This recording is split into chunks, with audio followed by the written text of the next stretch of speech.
Hey, what's up, fam, man? It's your boy, Kevin Locks, man. I'm here, man, with my beautiful wife. Tanya. Yeah, man, we about to kick off another episode, man, of Couples Connect with Kevin and Tanya.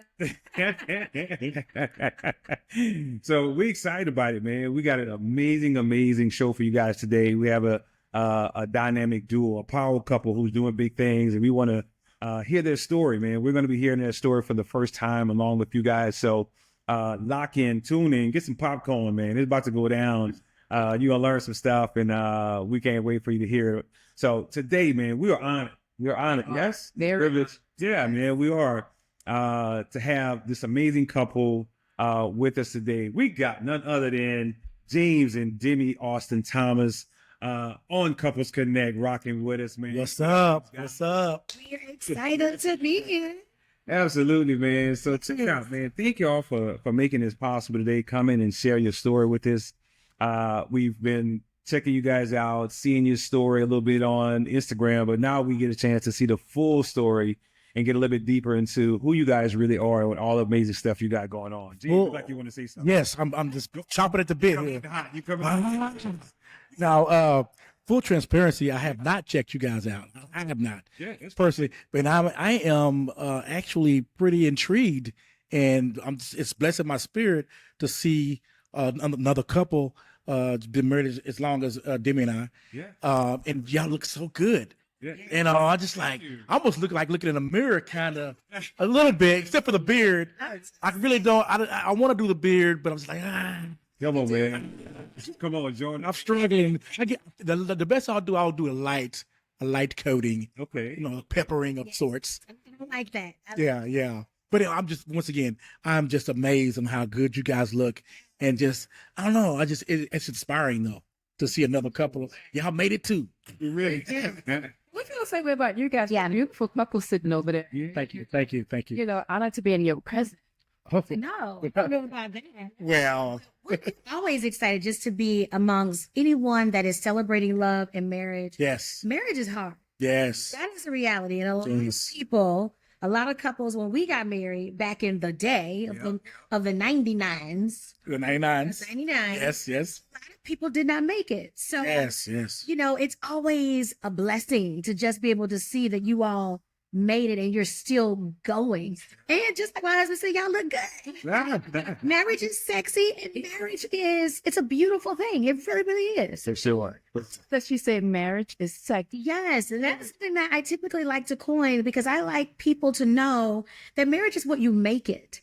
And marriage is it's holy, it's right, but it is sexy. And you know, I think we're in this exciting season of where we're really getting to really define what sexy is for us. And it's taking us a minute for us to get here. So when we see it on y'all and everybody else, yeah. Our daughter, she's married. Yep. 3 years now. 3 years. Yep. And they were like, oh my God, Mom, you and Dad. I'm like, yes, honey. This is the married life. And it is a blessing. And so you get an opportunity to just experience different stages and Yes. we grow together. Full transparency again. Out of all the people that got married around the same time we did, they didn't make it, and we almost didn't. Thus, the book. That is the truth. Yes. Yeah, you said Like it. a prosper, a couple. We look good, but it took us a minute to get Yeah. it wasn't always this way. So Well, man, no. we're right. We're great. Hey, Listen, James and Let's Demi do is it. coming in hot. let's do it. To play no game. Yeah, I like it. Right. So let's back up a little bit. Tell the people who you are. Oh my God, we didn't do any intros or any of that, did we? Straight in. I'm Jay. I'm Demi Austin Thomas, and we are the Thomases Yeah. of 90 Day Marriage Reset Challenge. Love it. So how long you been married? Got kids? All that good stuff. Give us the scoop. Give us the Come on, babe. So we've been married for 24 years There you go. of October 99, and we Like have pop three. quiz. Yes, it's a pop quiz, and we have 3 children, and we have 2 children that are ours, and then we had my husband's son from a previous marriage, but we never did the whole step like this. I mean, stepmom or like bonus kids. We just didn't do that. Like when we introduced our kids, these are our kids. Yeah. So we have 3 children, and we are absolutely about this empty nesting life. Love it. Love it. My God in heaven. It's a beautiful thing. Right. And we're just really enjoying ourselves in this season of life. And to be honest with you, babe, I've been really having to temper my excitement Oh, because of the season that we're in right now. Now I'll be so hype. I'm like, yeah, That's why he came in hot. and, and she's like, He came in what's wrong with you? I'm excited. yeah. We woke up this morning with no kids around. Yeah. Wow. But even when we came into the empty nesting phase, like it was scary for us, or it was very scary because now you don't have the extracurricular activities of the kids that you can hide behind. Oh, I'm tired. I got a headache. I got to take the kids. I gotta. And so now you're left with dealing with this person who you married 10, 15, 20 years ago. And now it's the reality of here we are. So now what do we do? And what do we want this next leg of our journey to look like? So, yeah. It's so interesting because she and I were just recently had a conversation about being empty nesters, right? And then trying to discover who we are again. Like Yes. we hope we don't have to try to rediscover it. So we're trying to continue to just stay fresh on what's new with us, right?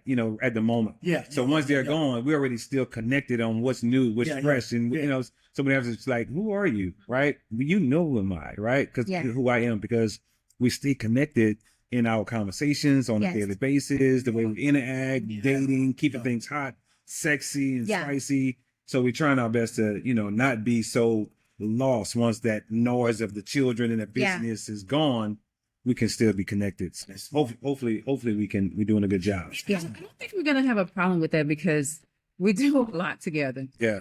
And not just work, but we watch movies, we watch TV, we always together, Yeah. that kind of stuff. So it's never like he's one place and I'm another place. We're always together. For sure. And we made it through COVID. Yeah. So, through COVID, a lot of people were divorced, Which was the test. which was a big test Yeah. for a lot Yeah. of people. But yeah, I don't think we'll have that problem, Yeah. but Like you guys would be good. Yeah. And let me just say this in the space of rediscovery, because I'm very big into, I have a group of women that I work with called Woman Redefined. And I do believe that when you get married, you are not the same person that you were 20 years ago, 25 years ago. And I think that was a little bit of the challenges in our relationship because you do evolve individually. Yep. And your ideas and your appetite, your expectations, your ambition changes. And so for us, it was a bit of a challenge because my husband, when we got married, he thought, okay, she's going to be a homemaker. She's going to be this. And I was those things, but I was also very young.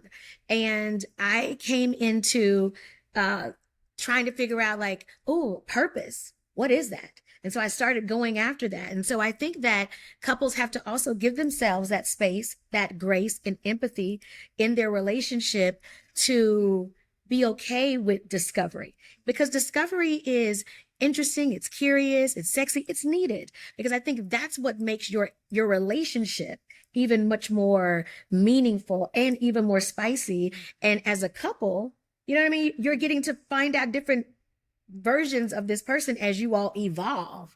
And I think that was a little bit of our story as we have been growing. Wow. So I think it's fun. I think give yourself permission to redefine what that next season and what chapter looks like for you individually and collectively. Yeah. Because life is moving and you're growing. Yeah. That's how you know that growth is evident in your life. Right. So the maintenance of what you're doing in your relationship, connection, having time together, spending time together, that's needed. Relationship maintenance is a big thing, but be open, because I'm telling you, it's going to benefit you. I definitely evolved.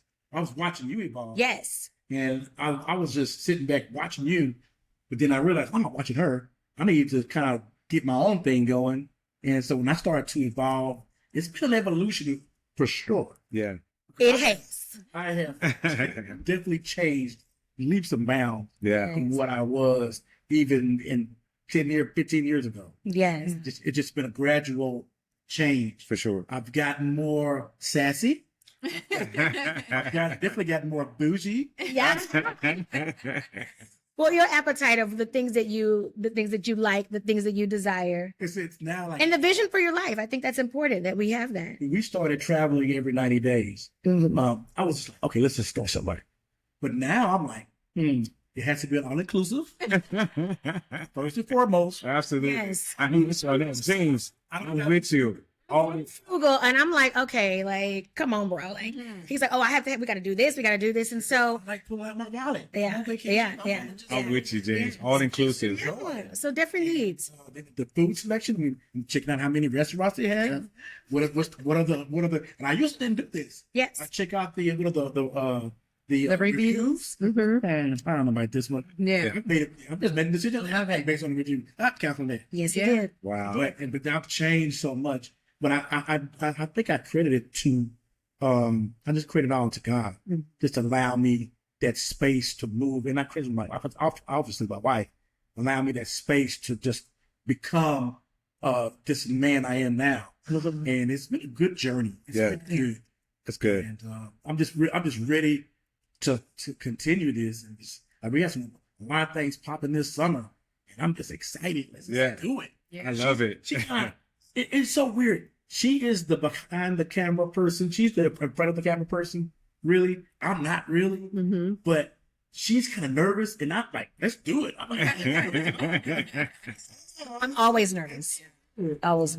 I don't know. I think we need that to bounce it. Oh, we do. Yeah, we do. You know what? We can relate to your story so much. Yeah. When you say like you looking at us as a mirror or something, like we can literally relate to your story because we had to we started evolving too. For me, it's been about 9 years ago. I took my journey to begin to evolve, and then he took his journey here recently. Yep. And so it's not what we want to let people know though that it's not easy, because you may be going on this evolving journey, but at the same time, you may have a spouse who is not liking the change. You're going to be met with resistance. Yes. Let's talk about it, sis. Yeah. Because that's the real deal. It is. Yeah. And a lot of couples do not make it. They don't make it. They do not make it. I'm not going to say they struggle. They don't make They it. don't make it. There are some who struggle silently.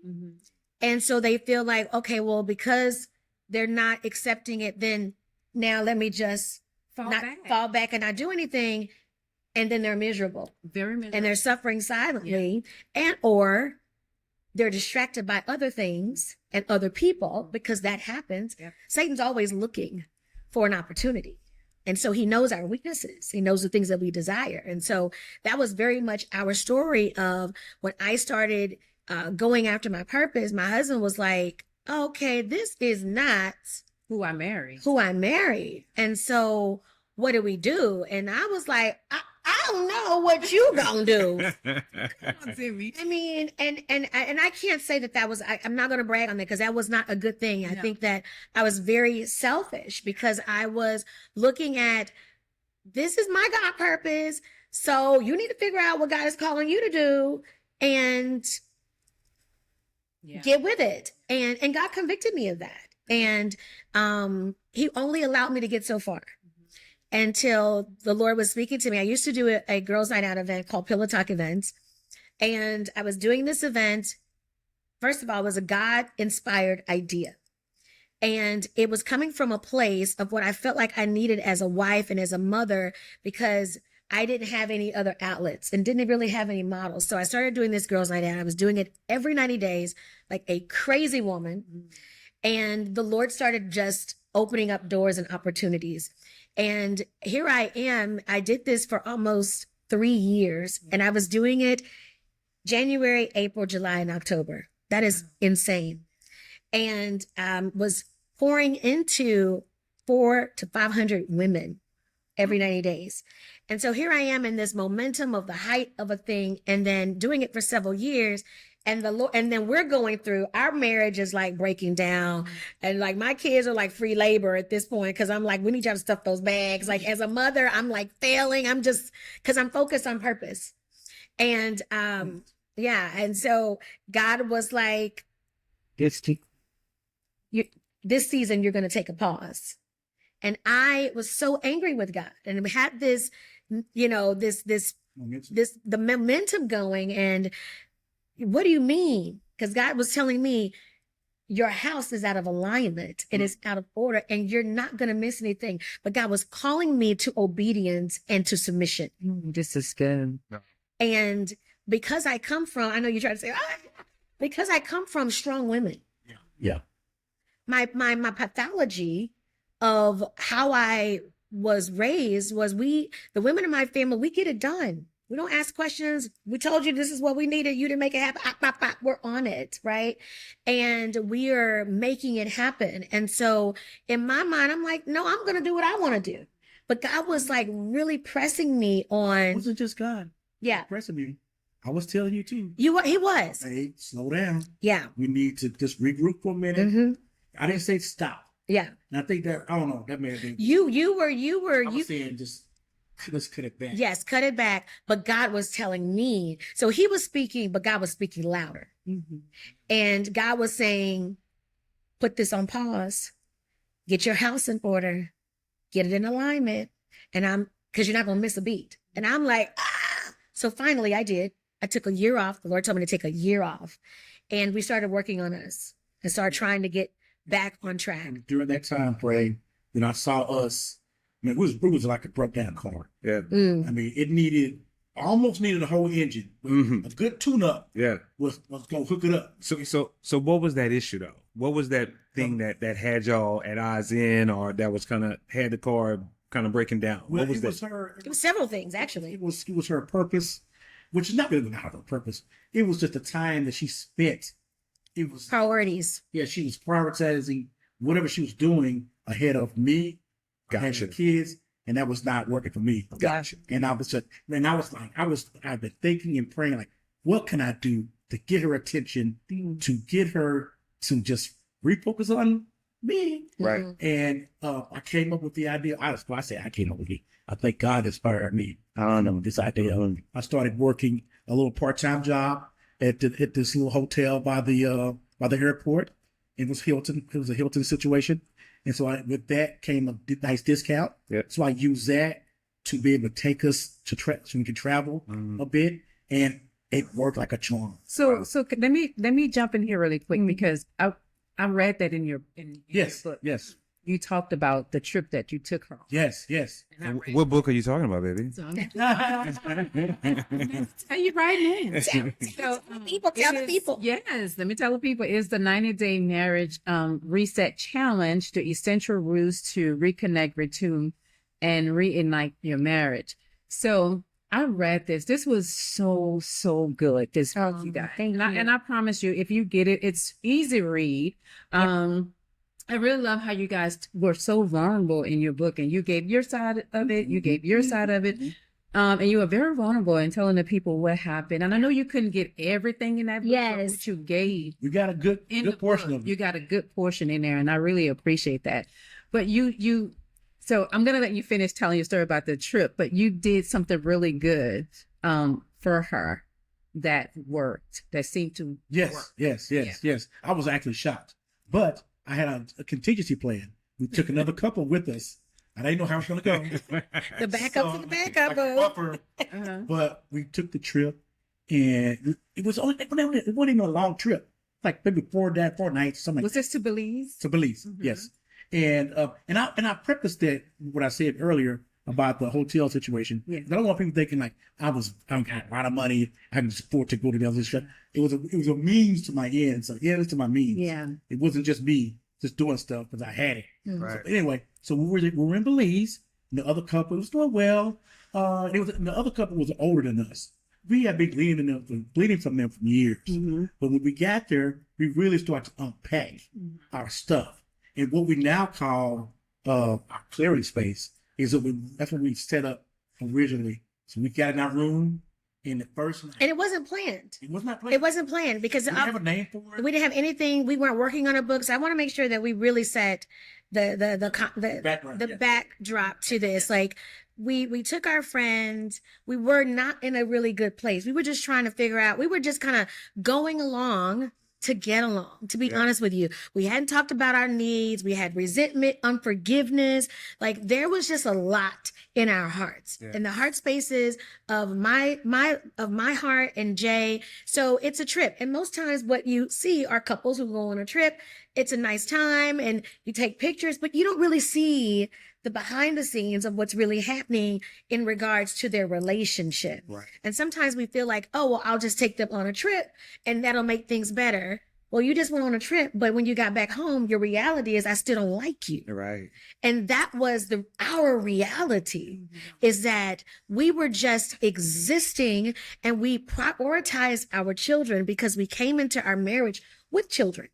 So we've never really had an opportunity for us to just kind of be like, you know, just us on date nights. Like we were coming in trying to figure out how are we going to eat every day, doing homework. And so we never really had an opportunity to really cultivate our marriage in terms of relationship maintenance. We've just been kind of just going. And so that was the reality when we got to Belize. So it was a trip and we're like, oh, okay, this is nice. I'll give you this. It's not in the book. And she didn't even know this until I'm revealing it now. Oh, God. Oh, only all couples couldn't. It's exclusive. Exclusive on Couples Connect. Let's go. Before the trip, I watched the movie Gladiator with Russell Crowe. Yeah. Yep. And he was like a general who became a slave, he became a leader, but he had, all throughout the movie, he had a plan. So my idea was not just to take on this trip, come up with this plan to really help us connect and ask each other, what is it that we want from each other? Because I had no idea what she wanted from me. But I knew what I wanted. I knew that. So I laid it out. They upgraded us to this upkeeping suite, beautiful sprawling room. We had never stayed in one like that before, I don't think. No. At this time. And so we got there, we unpacked, and I just said, hey babe, what do you want from me? And that sparked everything. Wow. And we spent like the whole day. They were looking for us that night for dinner. Then we came. That's the first night we ate those dragon rolls. Yeah. They were so good. They were so good. They were so good. But we spent the whole morning, the whole afternoon, just unpacking and just have that clearing space. And I heard her. Now I allowed her to talk without me over talking her. She allowed me to talk. And she said, what do you want? I said, I want a lot. Are you ready? So I gave all my stuff. She goes, okay, Right. do some of that.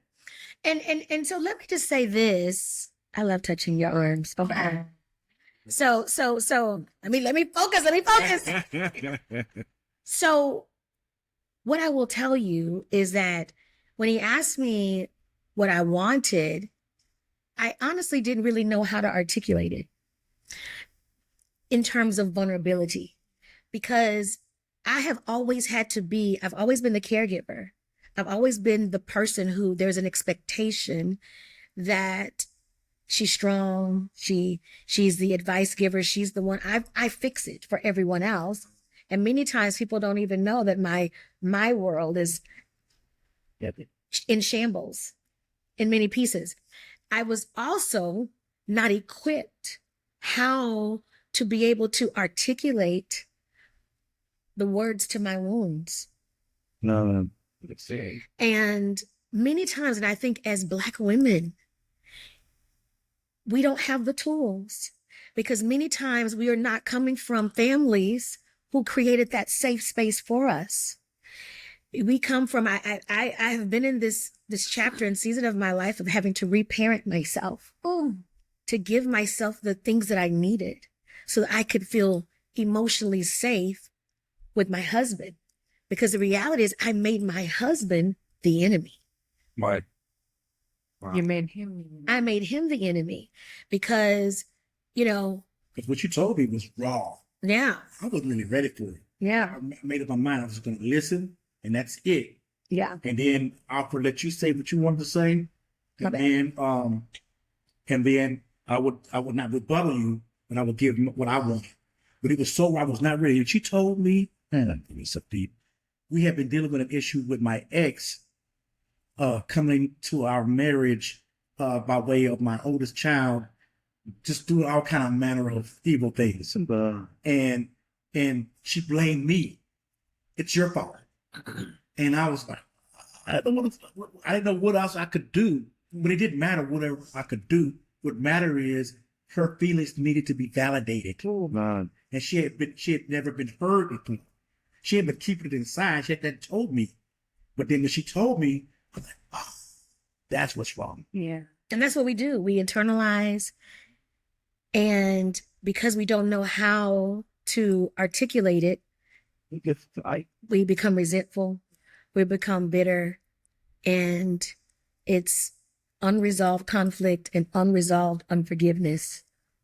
And I think you wanted me to protect you.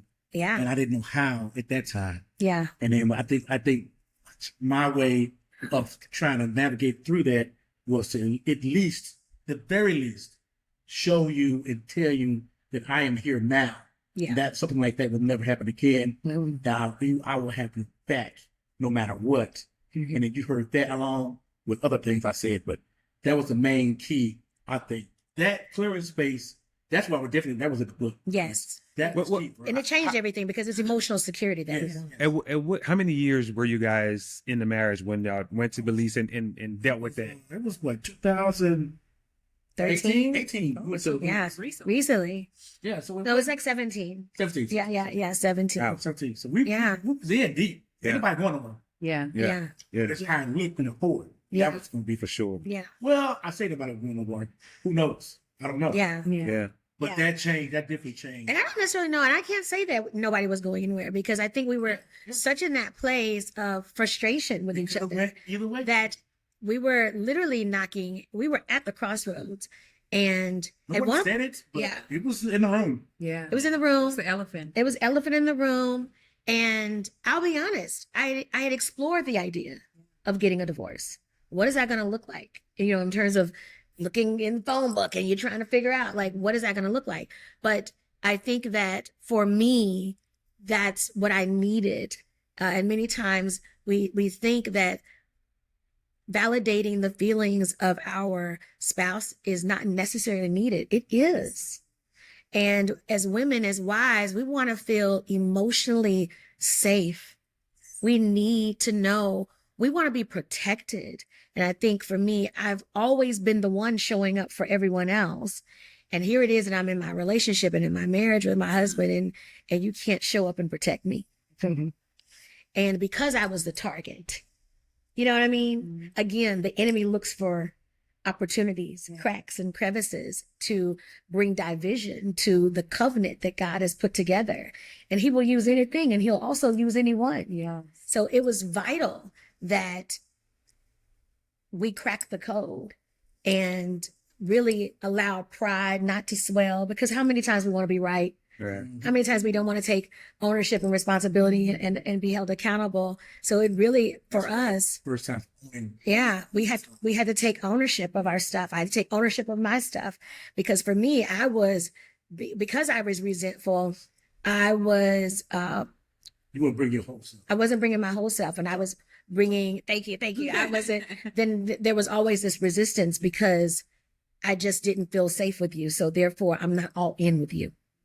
But it's so funny, the evolution of that trip, along with the other, I don't know how many trips you've taken since then. But just that trip right there, I brought nothing new. I ain't break out no new outfits. I was out of shape. I just came with me and a plan, a halfway plan. Me and God talk about stuff. You can get this and that. Yeah. Okay? Get her a massage. Okay. I make sure she was pampered those 3 days. She was pampered. The massage, remember the rope thing? You do that? There's something you did, and I was like, okay, all right. But she, oh man, I laid it all out for her, and I think that meant the world. But I'm gonna say this too, and then we grown folks up in there, Yeah. And to be honest with you, man, the talking was very necessary, of the unpacking, the emotional vulnerability, all of that was very necessary. But it was also necessary for us to come together. Yeah. Every night. We came together. We hadn't done that in a minute. Yeah. Wow. And, He hadn't. and it was magical. That little room. Yeah. That little- and think about it. It was in the room. But he was in the room, but he wasn't in the room because a lot of times for me it felt like when you're not all in, you're not bringing your full self. Right. You know what I mean? And that's what God requires from us as wives and husbands to, you know what I mean, to show up fully for each other. And I think when there is conflict, unresolved conflict in your relationship and marriage, we have to ask ourselves, why is she not showing up fully? Why is he not showing up fully? Why, you know what I mean? Because you feel it. You feel it. But what we do is we've learned how to avoid it. We've learned how to make excuses for it. And we've also learned how to make sex, that time of coming together, a chore. Right. Let me just go ahead and do the 1, 2, 1, 2. But you're really not there fully. For sure. You know what I mean? Yes. Because I believe that it's not just sex. I believe that it is an experience that you share together. And it could just be a very beautiful thing. And once you start dealing with the conflict in your relationship and in your marriage, I think that that's where you get to really start to see the shift, and you get to feel That's what we the love. We do. We shift. Yeah, it was definitely a shift. I had felt that, Yeah. and then I think I say this. I will say it 1,000 times. That was the trip that we fell in love all over again. We did. I'm telling you. And to be honest, we didn't need Kim and Flex. We didn't need. Yeah. I hope they don't be watching the podcast. They never good to have. They were good to have. That's the plan. Yeah, because I think he just didn't know, like, I don't know what's going to happen, but that is, you know, just a little piece of just our story and our journey and the work that we've had to do, because I'll be honest, and here's the thing, because we don't want anyone to take away from this conversation that, oh, they just went on a trip and everything changed overnight. No, that was not it. It was definitely a process. It was a process, and it's just taking a lot of time and work, vulnerability, patience, being selfless, and choosing to, I know how to articulate yeah, your needs continually. yeah, and remembering your why. Like, Yeah. why are we, you know, why did you choose me? Why did I choose you? And using emotional intelligence and being mindful that it's just not about you. Your partner has feelings, they have needs. And so how do we show up for one another? So Wow. You know, as this is so y'all dropping game. I just want to let y'all know that y'all dropping game. You're helping some couples, right? Yeah, you're helping somebody for sure. Nuggets too. You know, but it's like y'all are really looking into our relationship and Me. not so many things, right? So I don't know if that's as a 24. 25-year-old, you know, you get to that phase. Yeah. So are really speaking to our situation in many different areas, because we were a lot of stuff. We were in the same situation, right? Yeah. Emotional. She was emotional guarded, right? Yeah. Because I could not meet her needs in that area, right? And I think for us, we truly, when it started the personal journey for her doing that personal work, she was Demi. I'm telling you, she was almost really like you, okay, this is what I'm doing. I don't know what you're gonna do, but right now I'm working on me. yeah.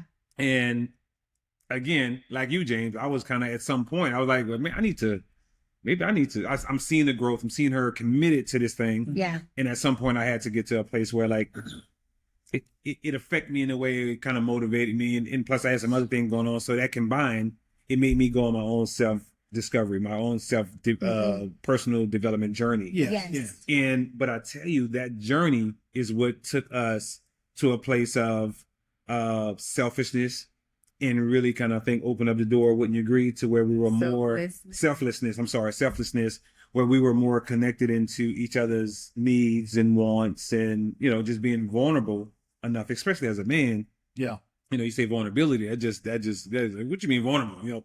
But we have to be, when we're in a relationship with a woman who's very emotional and very vulnerable in so many different areas. Yeah. So it took some personal work on me to do that, took her to do some personal work, and then for us to come together and realize and acknowledge those things that we are trying to work on, so we can extend grace and mercy to one another to continue to grow in those spaces. Wouldn't you agree? Oh yeah, absolutely. Yeah. And it didn't take, well, let me say this too, and then I'll go back to that point. But a lot of times when we are on our personal journey, I don't know who does it more, men or women. We tend to look at our spouse and say, well, I hope you change. Well, you need to change too. You know, you see me growing, you need to. I didn't do that with my husband. At least I don't think I did. Yeah. I think I allowed him. Now, were there times where I thought to myself, oh, you just need to grow up. Like you need to change. You need to do this. But that wasn't for me to do. That wasn't for me to tell you or say to you, I prayed to God about that. So I allowed him, and it took him some time. It took him some years to get to that point where he felt like he needed to change and take responsibility and have that self-reflection for himself and to see where he was, not that he was doing everything wrong, because I played my part in it as well. And when we did realize that, when he did realize that, it still took, we're still on that journey. It's not done. Right. Okay. We're still on that journey to, It is just continuing. yeah, exploring and that kind of stuff. So it's still a journey that we're on. So y'all went to the trip. It was a turning point for you guys. Yes. What kind of work did you guys do go after you left Belize, right? Now you got to go back and do the work. You get back in reality.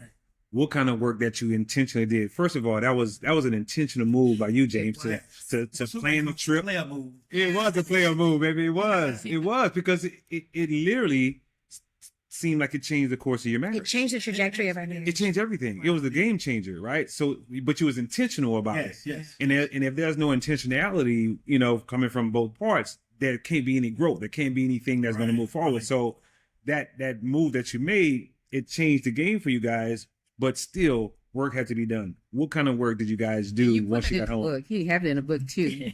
Well, when we got back, Well, don't give everybody everything. Just give us a little snippet. Yeah. we got back. It was obviously we went on more date nights. We spent more time. We had more clearing spaces, and then we went over stuff. We got back. We really started working on our what we call our non-negotiables. What is your top 5 things that you absolutely have to have? And that's when we started working on that and curating that. But in the meantime, see, you and I were different in some aspect. Like she was working on her purpose, you know, trying to find out where I already knew my purpose. My purpose was to take care of my family. That has always be my purpose. To making sure my family's taken care of. We have a home, shelter. Everybody got their big. Everybody's taken care of.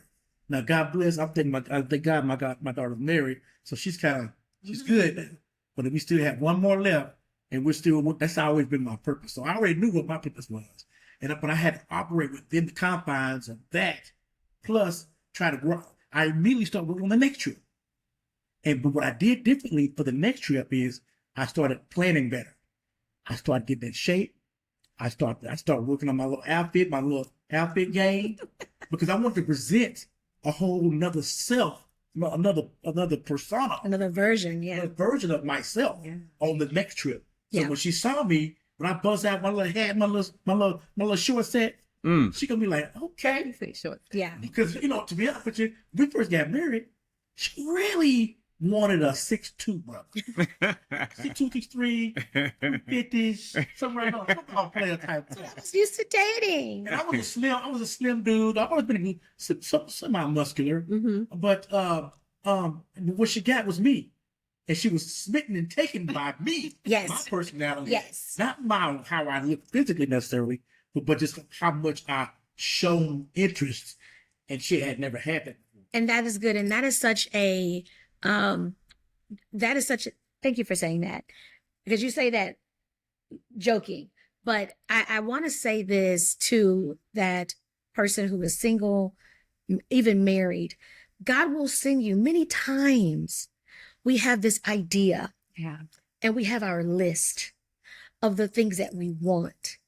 But that is why it is so important when you are in the dating phase to understand sometimes God may not send you what you want, but he's going to send you who you need. And there's a reason, there's a purpose in that, why God sends you what you need. Because I believe that if God sent me what I wanted, I wouldn't be married today. I really don't. but God sent me what I needed because he has enriched my life and I have enriched his life. You know what I mean? And we both serve purpose to one another. And I think that's what has made our marriage so interesting and so enriching, is that God sends you what you need. So don't be dismissive of that. I want to say this about just to kind of answer a little bit just of your question. One of the things that me and Jay felt like was really important to us when we came back from our trip was, he had parents who had been married. I have parents who have been married. And so we come from that traditional family of having longevity in marriage. But we wanted to, it was important for us to re-envision the kind of marriage that we need. Yes. We needed that one size that fits us. Yes. So that's why we were like thinking about, Jay was like, we need non-negotiables. Like, what are our deal breakers?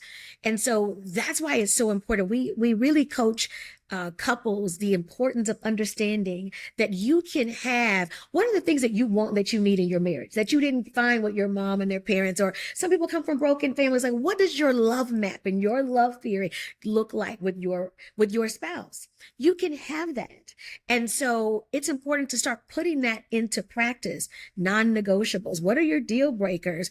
How you communicate. That's a non-negotiable. We're not going to be hollering at the top of our lungs, and ain't nobody put no hands on nobody. Like, we're going to talk about, we have to normalize this, because many of us, and what we didn't realize is that we were bringing toxic behavior into our relationship because it's learned behavior of what we see and what was modeled to us. And so for me, like Jay calls it the ice out. When you have an argument, don't talk to me, and I need like 4-5 days because I ain't even feeling you. And that, how is that helping us? And it's not. And so that is toxic, and it's not productive, and it's not helpful to our marriage and our relationship. It's not fruitful.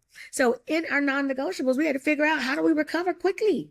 Like, what do we both need in order to make that happen? First one on my list: no more ice outs. Okay. Bobby, I'm talking about cold. Oh my God. Yes. Yeah. So those are just some of the things that we really encourage couples to do, is ask your spouse to sit down and talk about, what is it that you want in this season of your marriage? What do you want to do differently? The other thing we really encourage couples to do is those heart check-ins. I know for me, I'm busy. I'm like busy. He's busy. And many times we were missing each other in the wind. But it's important for us to have those moments of relationship maintenance time to just check in and say, like, hey, how was your day? How are you? Like, what's going on? Is there anything that you need from me? Yeah. That you're not getting? We just came back from Belize last week, which was a full circle moment for us. And in our 90-day vacation that we took, not a day vacation, but our reset, we had a clearing space. And we try to use that not just for, like, we're there for 7 days and we're going to have a great time. We're going to eat, we're going to kick it. But we're also there to just deal with some stuff and unpack some things, so that when we come back, we're not bringing that with us. To reset. And to reset. That is a reset for us. We know on Instagram, it looked like everybody resetting and they, changing this and changing that. But you're coming back with the same conflict, the same resentment, that same unforgiveness. And so we had an issue talking about something that Jay was very passionate about. And he was like, we need to talk about it. We need to deal with it so that we can have some clarity moving forward and compromise. And so many times for us, that's what our 90-day, our resets look like for us. So in your heart chickens, you want to be having those clearing spaces, that unresolved conflict. Are you just carrying it? No, we got to deal with it. Yeah. But I feel like, and that is what you're saying is so wonderful and so needed. But I also feel like we need to know how to posture ourselves Yes. before doing that, because sometimes we did that. We went to Vegas one year, and you were like, we need to talk. And we did. We talked for several hours. Yep. The day we kind of cleared the atmosphere, because there was a lot of pollution there. It's like outside in the world, there are a lot of pollution and this, that, other, and we needed to clear the atmosphere around some things. But in the way that he did it, he didn't come to me like, you need to listen to me, you need to do this, you need to do that. He came and he presented himself in a way that, he got me to hear him.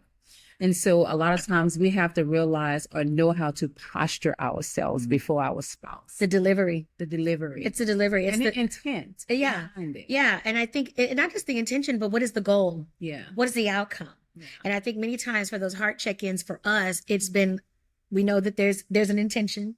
What's the goal?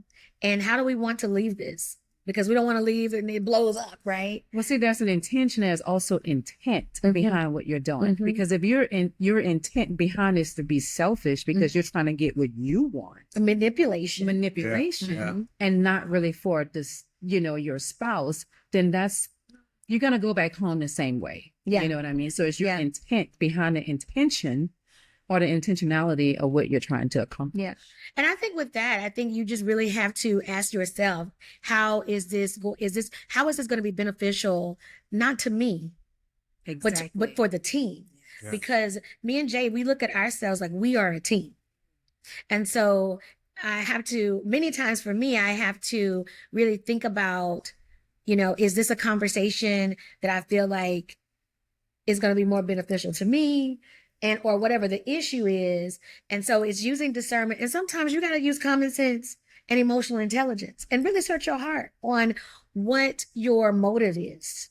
Because if your motive is for you and it's not about us, then you probably need to keep that and table that, because it's breaking down, or it could contribute to breaking down a relationship. Can we handle more transparency? We can. Just a little bit. We can. So yesterday, we kind of had a clearing space where I felt like, for some reason, I felt like that even though we are a team, the team is more oriented towards her instead of us.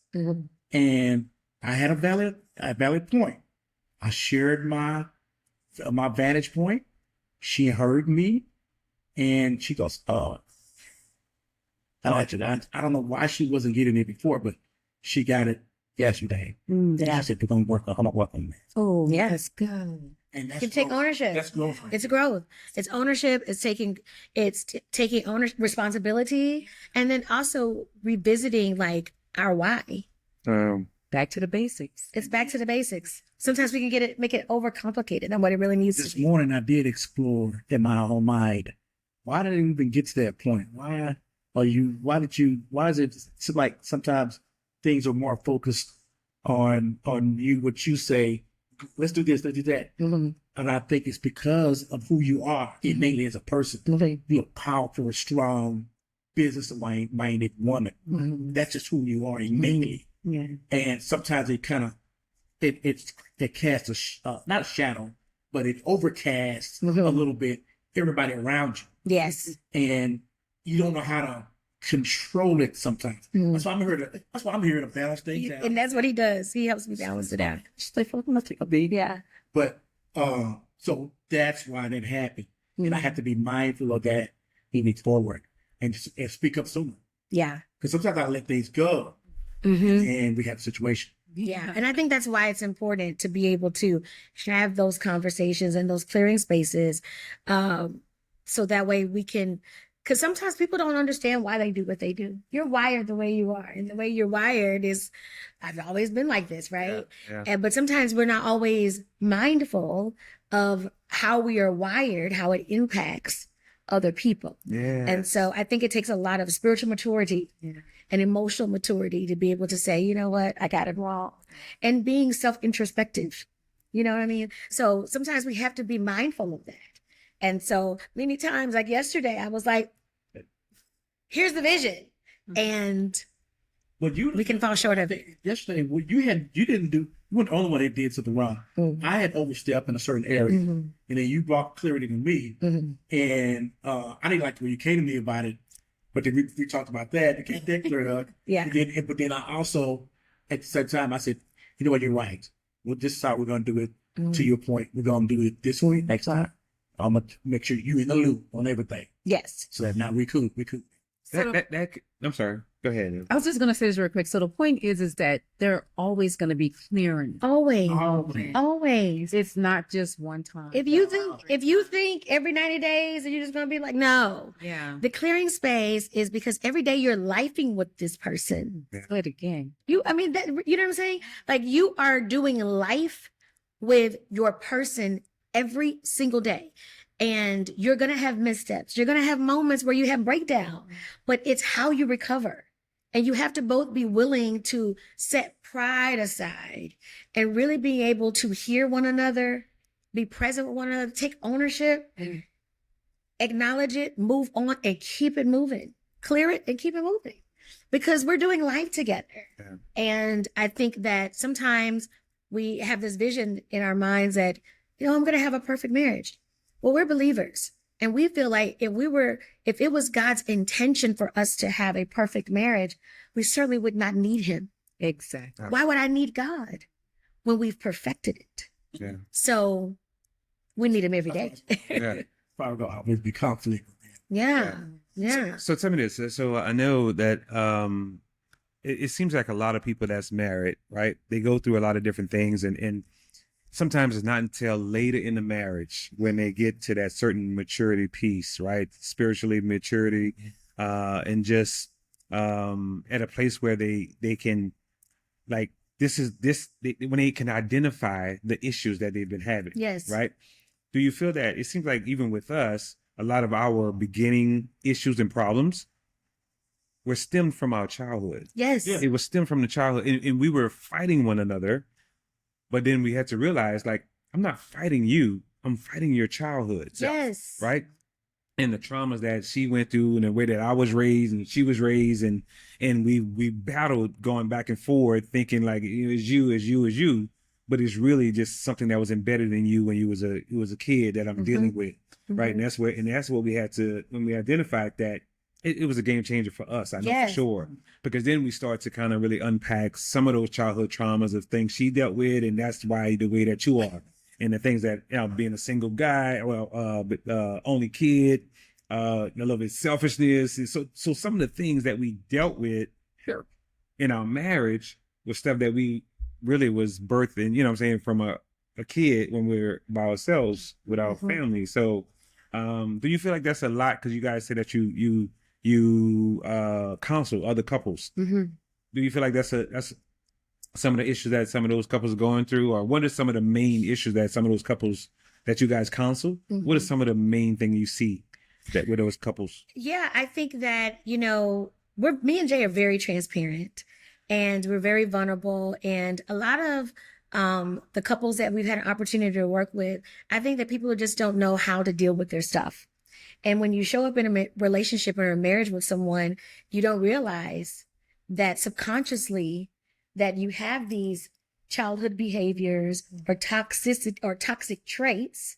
Yeah. And you are living them out or demonstrating, or your spouse becomes prone to them because it's just how we were raised. And I've always did this. And that was really more so our story.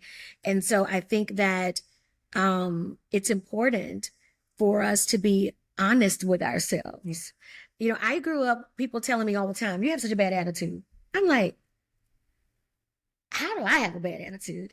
And you think, no, I don't have a bad attitude. But when you're constantly hearing it, at some point you have to be willing to, like Michael Jackson's song would say, the man in the mirror, deal with her, and to deal with that. And I've had to not deal with the adult version of who I am, but that little girl who was broken, the one who was in the room with everyone, but no one saw. Who's one who's always struggled with insecurities and validation and needing the approval of people. And from many of the wives that I've had an opportunity to work with, that's where it seems like we're stuck at, is dealing with that little broken girl. And now that she's in her 30s and she's 40s and she's this grown woman, and now her husband gets to deal with the version that looks like she's an adult, but she's really that broken girl. I'm on. Wow. Yeah. And many times they don't know how to deal with that because they're dealing with their own stuff and don't know how to deal with it. Listen, You talking to me. So about a year ago, and this, I'm going to keep this really short, but when you said dealing with that little girl, I was 8 years old when my mom did something that made me feel worthless. I mean, absolutely worthless as a child. I felt unloved. I felt like 8 years old. at 8. Wow. It was last year I was, going through I was on a 30-day journal for myself, right? I was journaling and still on my journey. And I sat down and I asked myself this question because I'm still trying to figure out, who am I? Who am I? And I asked myself this question sitting down in our room on a sofa, on a chair. And I said, who am I?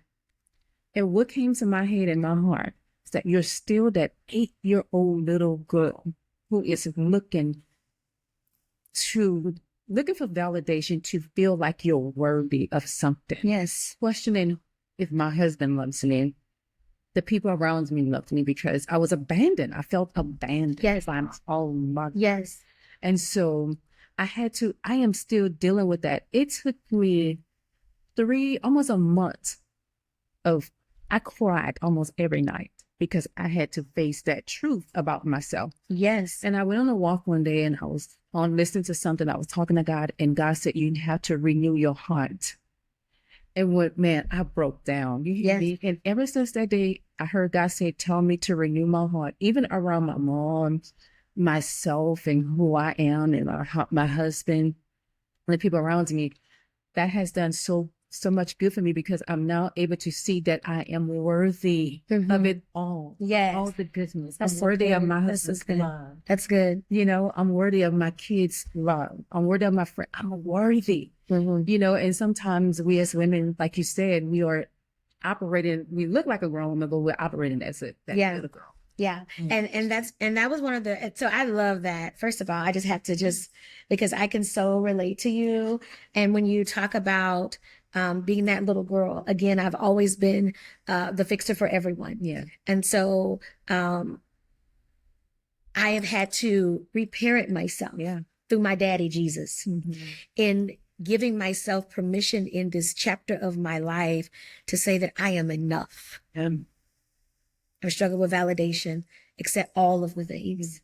And I've always dimmed my light because I don't think I'm good enough. And so I've had in this journey of really being vulnerable with God and realizing that I don't have to be perfect with him.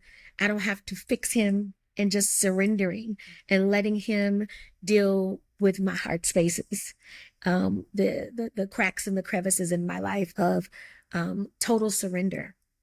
And that has really been my healing journey over these last 6 years that I think allows me to be able to show up for him differently.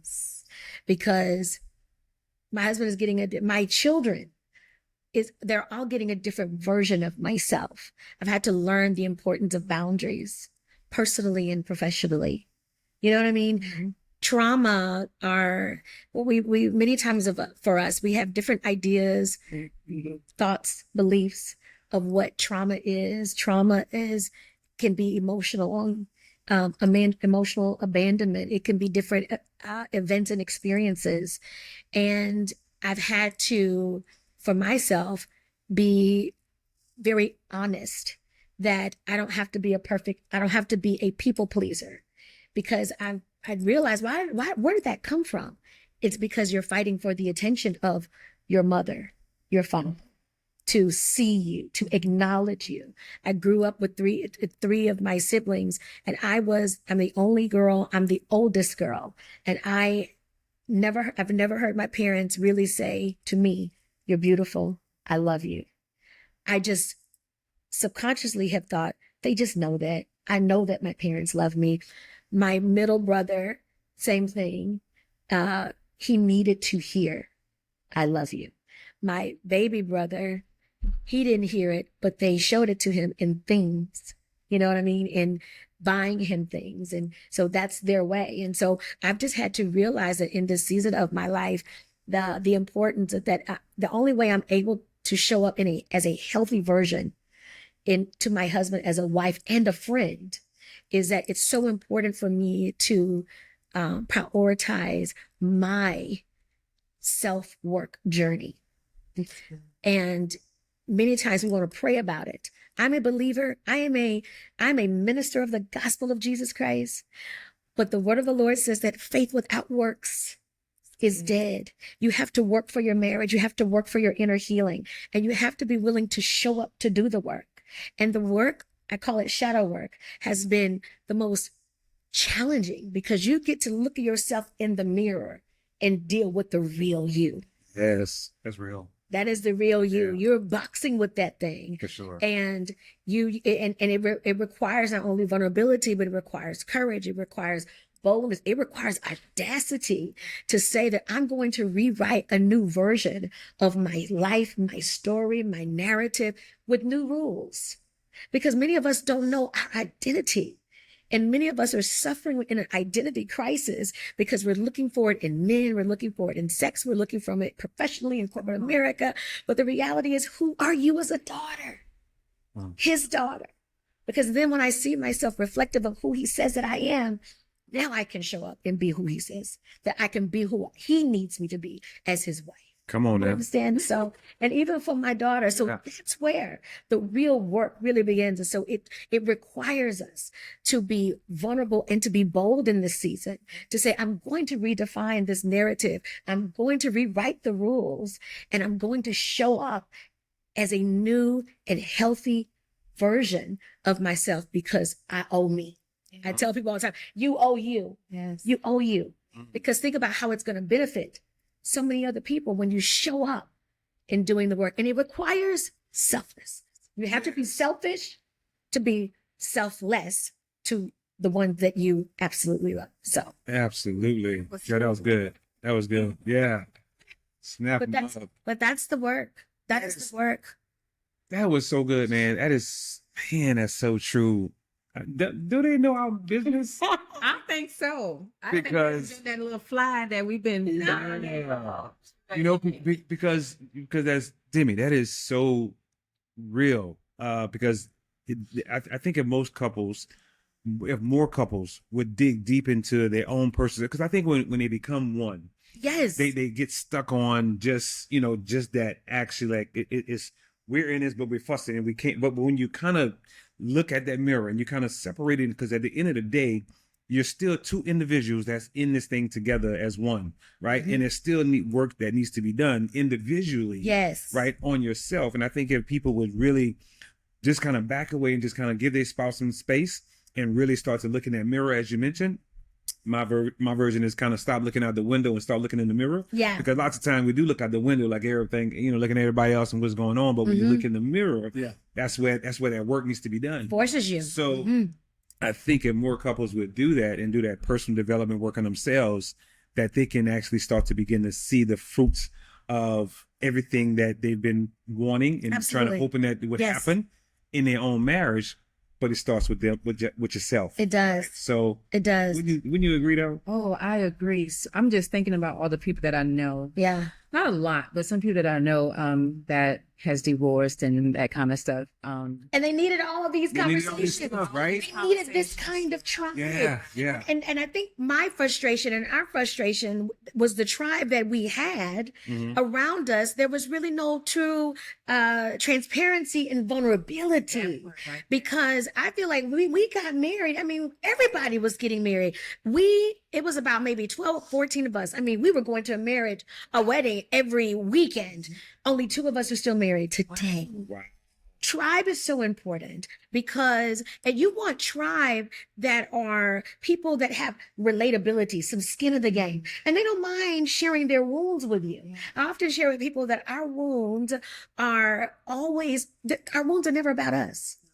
I need to be able to expose my wounds in the hopes that someone else can be healed. Yes. And many times, and I think because I grew up in the church, we are performance-based people. And so there's an expectation for us to perform. And we need to be able to show everything that looks good, but it's not good. And I'm not saying I'm faulting the church. I'm just saying that marriage it is a beautiful thing. It is. And the enemy is after our marriages. For sure. And if we could have more of our leaders start being much more transparent and talking about, which we're starting to see in the culture now, is pastors who are now having these real conversations and letting people take a peek in, because now it gives a little bit of hope to that couple who's sitting in the pew going, I don't even know if we're going to make it. When we went to Belize, I feel like we worked. Because there were couples who were so magnetized to us for whatever reason, and they were looking for insight. They were looking for perspective, and we were able to give them perspective in hopes, obviously, of sharing our transparency, that it would help add to their life and or make their situations much more better. So it's I just think that what you all are doing is so needed and so necessary. So thank you for having us today, because this conversation, and my hope is that some couple is watching today and they are encouraged. They're reminded of each other's love and said, you know what, let's go back and let's have that conversation. And or that wife or that husband who's looking at us points the finger at themselves and says, it's not you, babe. It's me. It's me. It's me. Yeah. Yeah. I wanted to kind of revisit the question you had where you asked us, what do we tell couples?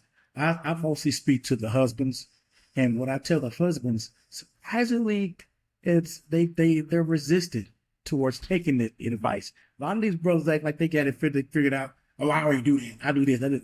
I said, do you though? Yeah. So what I tell most of the men, because I am the high priest of our home, Indeed. I'm on. provider, all of that. But what I've done with us, that's how I figured out at the key to unlocking our dismay, our unhappiness, was through prayer. I can't come up. It is myself nothing. But with God, you can do a lot of things. You can do everything. And so when I tapped in, and I didn't grow up in the church. I developed my personal relationship with God because I sought him out. I didn't know, I had nowhere else to go. Yeah. When you got nowhere to go, you can't go nowhere but up. Yeah. So by me seeking God out, asking if he had his counsel to help me in this matter, that's what gave me that idea to me. So that's the key that I tell brothers. You got to pray for your wife. Yeah. And vice versa.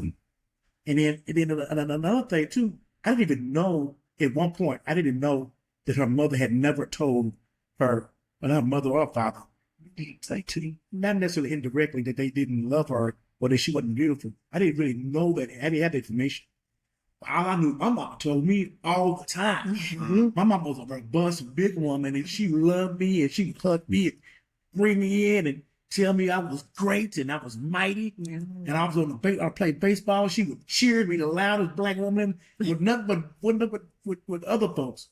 But she was the only black woman in the audience hollering and screaming for me. Wow. And I performed to the highest of my abilities back in the day. But she didn't have that. And so, but through prayer, she revealed that to me. So I asked the question to her, and then she told me that. And I was shocked. But I wasn't shocked because it kind of been revealed to me through prayer and the Holy Spirit. And I think that is very much key, I think. Yeah. Prayer has to be, especially for the high priest, that you can't guard or you can't protect your family if you're not connected to the high source. And know what's going on. You gotta know what's going on with everybody. Absolutely. Sometimes I be calling my kids up, you all right? Yeah. There's something in my spirit. You all right, bro? Yeah. And they you know what? I think I think I had a little issue. And you give it. You have to be tapped in. That's what I think. That's good. And it's what I say. Some listen, some don't. But it's like everybody would listen to that. Yeah. But I just think people have their own concept, their minds. Prayer, that's okay. No, it's a game changer. Yeah. For sure. And I think that, and I appreciate you saying that, it's so good, because you want to capture the essence of her heart. Right. Yes. If you want to, husbands, if you want to capture the essence of her heart, Do what? you have to be in position You know what I I mean? told my son-in-law that like 2 weeks ago. You have to be in position with the Lord, to get divine direction and whatever else that God is speaking as priest, prophet, and provider. But it makes it so much easier for her to follow you. Absolutely. Because there are a lot of women right now who are wives who are leading the pack. Yes. And we've got to start putting wives, taking that responsibility off of her, because marriage is a dance. There are moments where he's leading, moments I'm leading, most part he's leading, but there are moments where we're both needed to show up, because at the end of the day, we're a team. Yes. I like it that you say that some wives are leading the pack. And what happens with that when you have a wife that is leading the pack, she's not able to operate out of her femininity. Yes. Operating out of masculinity. Masculinity. And when she operates out of masculinity, she has a hard time of not taking orders, but Yes. following you. She has a hard time of performing in the bedroom. Yes. She has a hard time with this and that because she is operating out of masculinity. And she's running the show. She's running the show. And that's not our job. Everything's out of line. Amen. And it's out of alignment because that was never the will and the intention. Yeah. He says that we are the helpmate. Yep. But that's why it's so important for these husbands to take back their mantle, to take back their role in their position. You think you're getting all this opposition from you. She is going to now hold you in high regard, because many wives that I'm dealing with do not want to lead. Oh. They don't want to do it, but because their husbands have become so lax, and or they are not present, or they are falling through the cracks. One of the things I tell wives is keep letting them figure it out. Keep letting them figure it out. Don't try to help. Don't try to take, Don't take it from him. Don't take it from him. Let him keep figuring it out. Yeah. And don't go and say, oh, I know what you're going through and I don't. No, let him figure it out. Yeah. Yeah. Yeah. My husband, man. And we struggled with that as well. Yeah. Like that was a huge issue in our marriage. So go ahead. Yeah, I'm just going to say that my husband and I, we are figuring it out. You know what I mean? And he's really good with allowing me to be me. But it took a minute, and it took a minute for me to do him the same way. And don't even talk about when you try to change each other. Oh my God. Oh my God. Oh my God. Oh my God. That's a whole nother podcast. But what you're saying is so true. And I just appreciate my husband for the change that he has made. And he's not looking out the window anymore. He's looking in the mirror. And same thing with me. Yes. And you just have to get to that point in your marriage, even if you're on the brinks of, I want a divorce. If you really just look at yourself, Yeah. because we've had those thoughts. We've even said it before, Yeah. and, but we had to look at ourselves. So, Yeah. And that's where it starts. So tell me, man, real quick, because listen. Hey, this is like, Listen, we are running out of We time. really can go on and on, but we may have to do a part 2 to this, guys. Listen, we are here for it. This is good stuff. But real quick, yeah, right. Just giving you surfaces things. Right? I mean, come on, 25. Introductory. Yeah. Hey, with 25 years in this thing deep, it's hard to kind of wrap it and sum it all into one hour, right? Yeah. So we truly may have to come and do a part 2 for sure if you guys are willing to do that. But I don't want to leave without talking a little bit why 90-day marriage reset challenge. Just want to give a little bit what people can expect if they was to purchase this book that you guys have written together. What can they expect from this book when they read this? I'll let you got chosen that. Okay. Well, we say 90 days, Yeah. but to be honest with you, it's whatever time frame is best for each for the couples. Yeah. Whatever works for you. For us, 90 days is a reasonable time. Sometimes we may go over, what's may go old sooner. It's just whatever your life will allow you to be. But there has to be a time frame that you have to set aside for you and your spouse to get away from everything, everybody, and enjoy each other and reset that thing. Yeah. You know what I mean? Yeah. Sorry, wait a minute. No, that was good. That was so good. I think 90 day for us, I think it's just a really good time of assessment. And I think it's most realistic for some people. May not be. I mean, I think for us, that was most what we thought about. And for us, it really came when we were in Bimini, Bahamas. We were like thinking about we should probably write a book. That's kind of how we thought about it. We were in the pool and we were thinking about it. And we thought, we've kind of developed our secret sauce to what we think, or our blueprint, if you will, of what we think couples need without all of the extra fluff. Like, we're very direct people. We're like, boom, boom, boom, boom, boom. And so we were thinking about just the work that we've had to do, and thought, maybe we should write a book. And hence the 90-day marriage reset challenge. And our goal. Talk about the marriage retreat. Yeah. That same time. Yeah. And we talk about the 90-day marriage reset movie. Yeah. We talked about that too. We talked about it. We're casting the vision. We I were was just in that. Oh, the reset booty gonna be the next part 2. part 2. Booty. I said booty. I said booty. I'm sorry. I thought you said booty, man. Hey, you misheard me. You said booty. I said my bad. I'm just hearing what I wanted to hear. No, I think you're making sure. God, that's hilarious.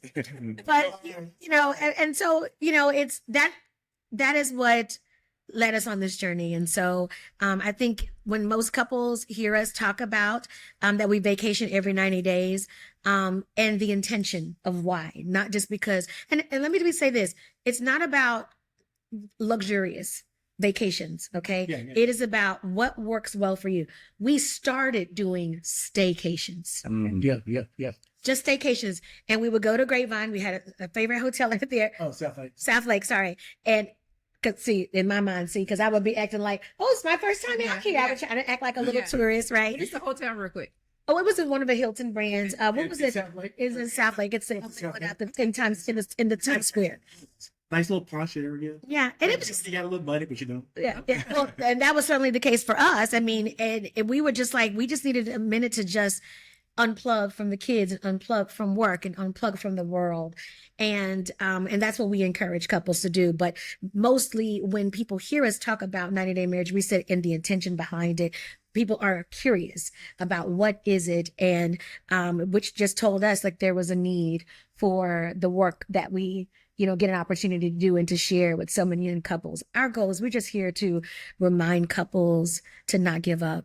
Yeah. And to use discernment in this season, take a minute to truly reset, and resetting without the distractions, and retune your relationship, and figure out how to get back to that place, remembering your why, so that you could do the work to reignite that fire, because marriage is sexy.